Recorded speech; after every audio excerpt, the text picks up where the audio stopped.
आप सबको बताइए कि 14 और 15 ये 2 दिन आप नोएडा स्टेडियम में जरूर पहुंचे और इस प्रोग्राम को सक्सेसफुल करने में जरूर मदद करिए और उड़ीसा के संस्कृति को आगे बढ़ाने में जरूर मदद करिए और बच्चों को जरूर लेके आइए।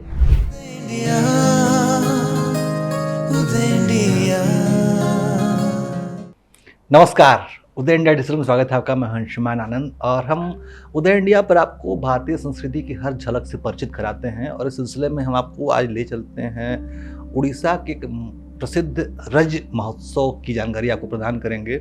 और इसके बारे में विशेष तौर पर बताने के लिए हमारे साथ मौजूद हैं डॉक्टर मनोरंजन महंती साहब, जो कि CA भी हैं, डॉक्टरेट होल्डर भी हैं और मीडिया संस्थान में चलाते हैं और बहुत सारी चीज़ें वो करते हैं। लेकिन सबसे विशेष बात ये है जिस परिप्रेक्ष्य में वो यहाँ पे आज हमारे साथ बैठे हैं कि वो उड़िया संस्कृति को, उड़ीसा की एक विशेष संस्कृति को दिल्ली NCR में पहुँचाने का बहुत महत्वपूर्ण कार्य कर रहे हैं।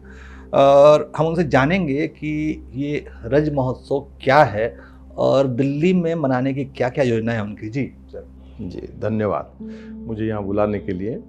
और मेरा हमेशा यही रहा है कि हमारा उड़ीसा का जो कल्चर है उस कल्चर को हम ज़्यादा से ज़्यादा, उड़ीसा के अंदर तो हम मनाते ही हैं, लेकिन उड़ीसा के बाहर जो भी प्रवासी उड़िया है तो वो हर प्रवासी उड़िया कोशिश करता है कि उड़ीसा का कल्चर, उड़ीसा का संस्कृति वो चारों तरफ फैले और सबको पता लगे।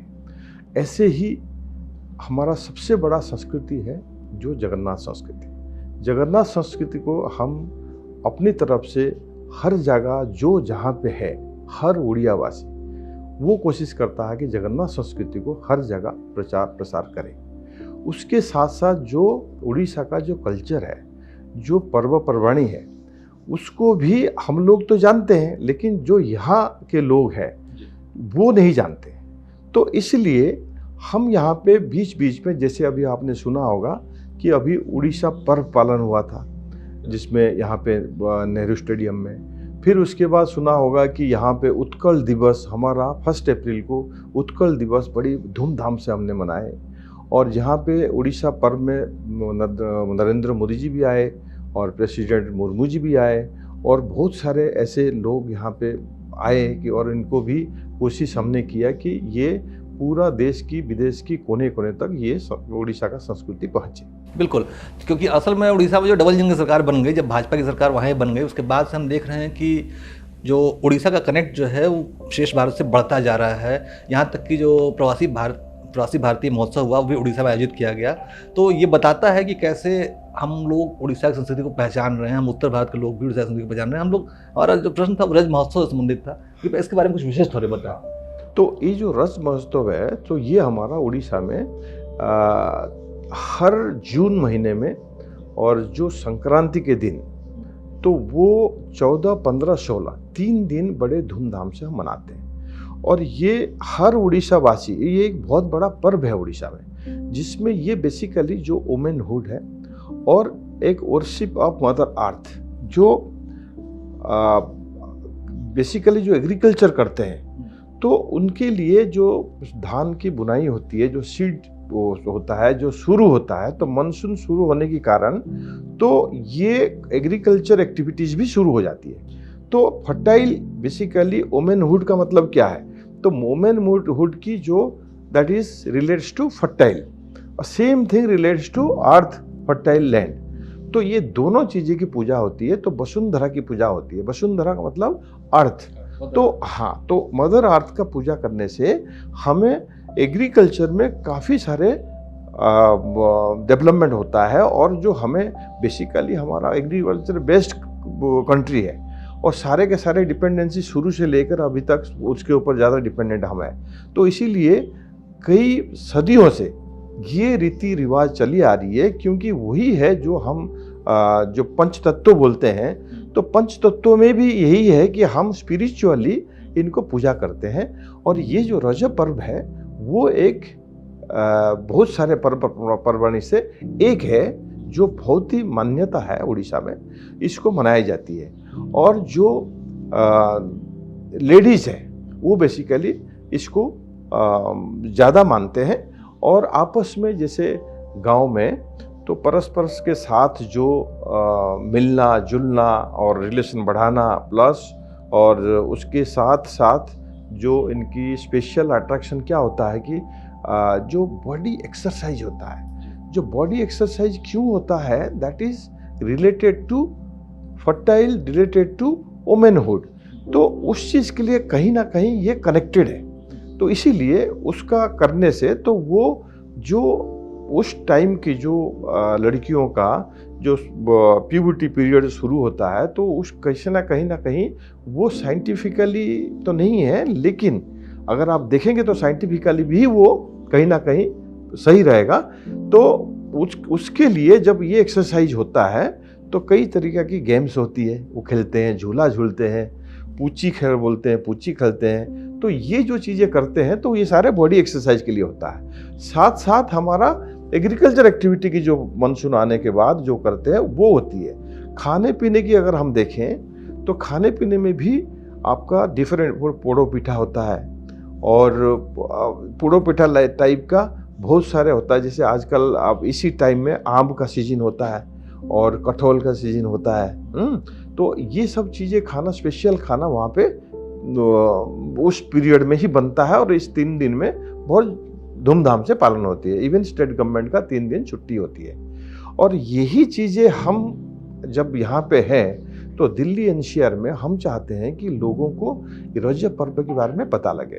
पूरा दिल्ली एनसीआर में लगभग 15 से 16 लाख लोग यहाँ पे रहते हैं। तो जितने भी अगर देखें तो हम इस बार डिसाइड किया हुआ है कि हम नोएडा में रजब पर्व बनाएंगे और ये रजब पर्व हर साल हम इसी पीरियड में बनाएंगे, क्योंकि जो उड़ीसा से लोग यहाँ पे रहते हैं इनके पास इसको मनाने के लिए कोई स्कोप नहीं है। घरों में तो बना लेंगे लेकिन एक सामूहिक बेसिकली आपका जो एफर्ट है, मेरे ख्याल से जो दिल्ली प्रवासी उड़िया लोग हैं उनकी जो सेकंड जनरेशन है कि वो अपने परंपराओं को, अपने कल्चर को, अपने जगन्नाथ संस्कृति को समझें, जाने। क्योंकि पहली पीढ़ी ने तो समझ लिया था और जो दूसरी पीढ़ी है जो कि उड़ीसा की जमीन से सबक टूट चुका है उसके लिए बहुत बेहतर साबित होगा। क्योंकि ये हमारा रिस्पॉन्सिबिलिटी बनता है कि हमारा संस्कृति को आगे लेने के लिए।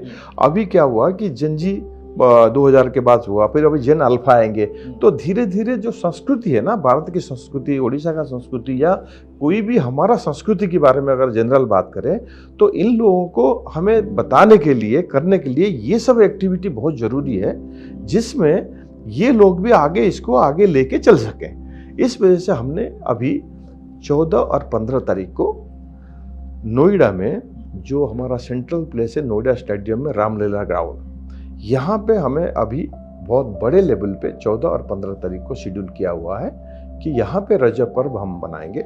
और यहाँ पे जो 14-15 लाख लोग यहाँ पे हैं उसमें से नोएडा, ईस्ट दिल्ली, इधर दिल्ली और वैशाली, वैशाली, इंदिरापुरम, गाजियाबाद, ग्रेटर नोएडा, ये एरिया में करीब 4 से 5 लाख लोग तो यहीं रहते हैं।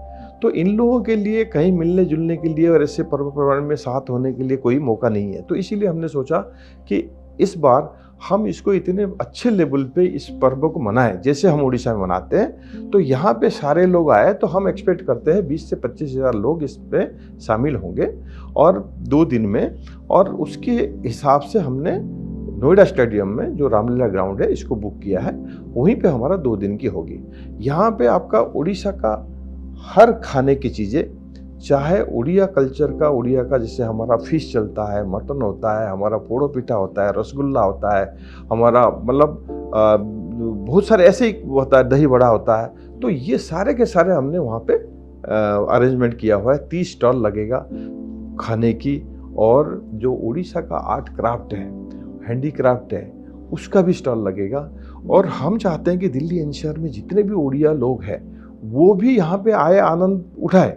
उसके साथ अपने साथ में जो ननोड़िया भी है उनको हमारे उड़िया कल्चर बताने के लिए, दिखाने के लिए उनको भी साथ लेके यहाँ आए, तो तब जाके यहाँ पे हमारा ये प्रोग्राम सक्सेसफुल होगा और लोगों को हम बता पाएंगे। तो ये हमारा बेसिकली ये मोटो है। और इस प्रोग्राम को अगर और थोड़ा सा मैं व्याख्या करूँ कि इस प्रोग्राम में हम कोशिश कर रहे हैं कि यहाँ पे 2 दिन की कल्चरल एक्टिविटी हो। कल्चरल एक्टिविटी में उड़ीसा का ओडिसी नृत्य है, कथक है, और ये आपका संबलपुरी डांस है, फोक डांस है, और यहाँ पे अच्छे अच्छे सिंगर्स है, और बहुत सारे ऐसे भी हमारे जो नोएडा में जो हमारा एमपी है, एमएलए है, इधर कई मिनिस्टर्स है, और बहुत सारे ऐसे लोग हैं जो यहाँ पे आएंगे। और हम चाहते हैं कि यहाँ पे हर परिवार जो भी है बच्चों को लेके यहाँ जरूर आए। यहाँ पे झूला झूलने के लिए भी मिलेगा, यहाँ पे गेम्स रहेंगे तो बच्चों के लिए, जो वाकई में जैसे उड़ीसा में वो मनाते हैं तो इनको यही फील यहाँ भी आएगी। तो इसीलिए वो ज़्यादा से ज़्यादा यहाँ पहुँचे और इसको एंजॉय करें और इसको आगे लेके चलें। तो डॉक्टर महंती साहब ने जो एफर्ट लिया है, जो प्रयास किया है, वो लगभग 1500 किलोमीटर दूर से एक संस्कृति को की जो झलक है उसको राष्ट्रीय राजधानी दिल्ली के केंद्र में उसको दिखाने का प्रयास है उनका। ये बहुत बड़ी कोशिश है। और मैं संक्षेप में बता दूं कि रज महोत्सव जो है बेसिकली मातृत्व का उत्सव है, इसको आप मातृत्व का उत्सव कह सकते हैं। मातृत्व हमारी मदर अर्थ भी है, मातृत्व हमारी माताएं हैं, हमारी बहनें हैं, जो कि प्यूबर्टी जब हासिल करती हैं तो उन्हें स्पेशल फील कराने के लिए और उसको स्पेशल अटेंशन दिलाने के लिए इस महोत्सव का प्रारंभ किया गया होगा। और खास तौर पर उन्होंने जो बताया कि एक खास तरह की एक्सरसाइजेज होती हैं जो कि पेल्विक मसल्स को महिलाओं की मजबूत बनाती हैं और उनकी मातृत्व धारण करने की क्षमता को मजबूत करती हैं।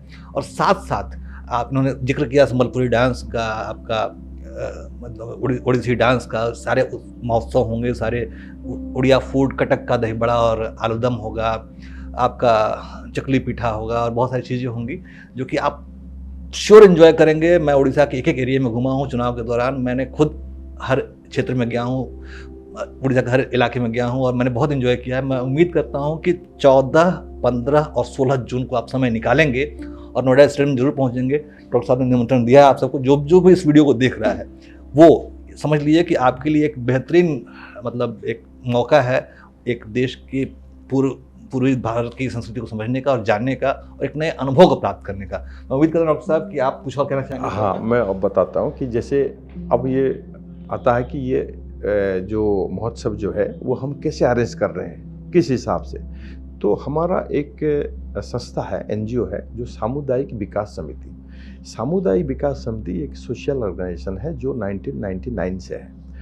इसका जो मेन एम रहा है तो गर्ल चाइल्ड एजुकेशन और आपका वुमेन पावर एम्पावरमेंट, और ये इसके ऊपर ज़्यादा ध्यान देती है। तो ये पूरा ऑल ओवर इंडिया चलता है। तो इसी बैनर के नीचे, इसी एनजीओ के साथ ये एनजीओ ने इसको बिड़ा उठाया बेसिकली, इसका प्रेसिडेंट मैं ही हूँ। तो हम लोग ये सामुदायिक विकास समिति में बहुत लोग एसोसिएटेड है। तो हम ये चाहते थे कि इस समिति का एक ये हम करें कि उड़ीसा कल्चर को भी इसके साथ करें। जैसे उड़ीसा में कई सारे स्कूल है जो सामुदायिक विकास समिति के जो फंक्शंस है, जो जैसे अगस्त 15 हुआ, जनवरी 26 हुआ या प्लांटेशन हुआ, जितने ड्राइव है, चाहे बच्चों को वहाँ पे शिक्षा देने की हुई, तो वो हम मुफ्त में सारे करते हैं। तो उसको भी एक सामने रखते हुए हम इसको भी एक सोशल एक्टिविटी की तरह इसको हम आगे ड्राइव करके लेंगे। तो इसीलिए हमने क्या किया कि इसको आप जब इसके बाद आएगी कि ये इसमें आने के लिए बहुत सारे पैसे भी खर्चा होगा, तो वो पैसे कहाँ से आएगा? हम तो एक एनजीओ है, तो संस्था के पास पैसे नहीं होगा। तो इसीलिए हमारा उड़ीसा के कल्चरल मिनिस्ट्री, तो वो वहाँ से ट्रूप भेज रहे हैं। तो यहाँ पे जो डांस वगैरह के लिए, सिंगिंग के लिए वो सारे रहेगा, और उसके साथ साथ उनका एसोसिएशन कहीं ना कहीं हमारे साथ रहेगा। यहाँ भी बहुत सारे लोग जो हमारे साथ आएंगे, फाइनेंशियली भी आएंगे और स्टॉल लगाने के लिए भी आएंगे। तो हम क्या कर रहे हैं कि जो 1000 से 1200 की करीब लगभग सीट, तो वो हम रिजर्व कर रहे हैं, जो हमारा डोनेशन देते हैं जो बच्चों को पढ़ाई के लिए। तो उन लोगों के लिए हमने करीब 1000 सीट बिल्कुल रिजर्व कर रखा है। वही लोग आएंगे जो उनका मतलब ये कोई एंट्री फी नहीं है कि टिकट नहीं है, लेकिन जो मेंबर, जो लोग हमें डोनेशन दे के, चाहे 1000 रुपया दिया है तो 1000 रुपया का उनके आगे की सीट रखा है, 500 रुपया दिया है तो सेकेंड रखा है, 100 रुपया दिया तो है। तो लोगों की जेब के हिसाब से, जो है कैपेसिटी के हिसाब से, जो जितना डोनेट कर सके वो करें। और यहाँ पे अपना संस्कृति को आगे बढ़ाने के लिए एक माध्यम है।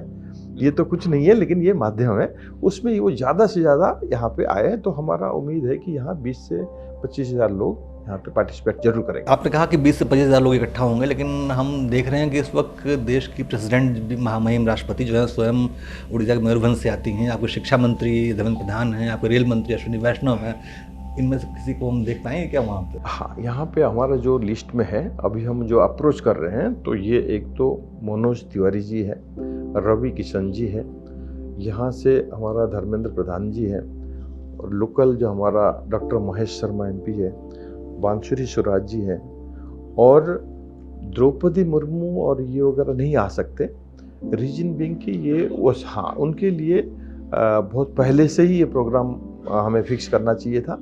ये हमने डिसाइड अभी 10 दिन पहले किया है।